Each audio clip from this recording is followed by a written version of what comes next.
Hey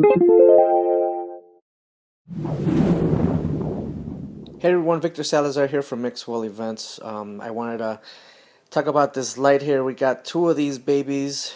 This is the Blizzard lighting Torrent F3. We just got these babies in and we used them actually practically the same day that they came in. We used them DMX and they are awesome. We're using a Obey 70 controller. I'm sure there's still more stuff we have to learn about these lights, but these things are amazing. I'll shoot a video with more details in a little bit. Just wanted to show this off to you guys. There's an LED display right here with real words, if that makes any sense. And here is the other side of the fixture.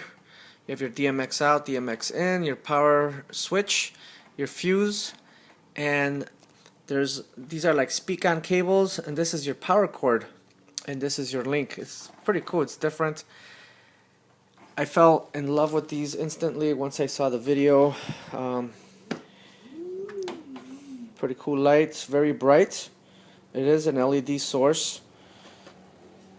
I got a great deal through nlfxpro.com. Big shout out to Ben Stowe and his crew. Once again, the Torrent F3 by Blizzard Lighting. Highly recommended lights. We'll do a full review when I can do it. Take care. Stay in the mix.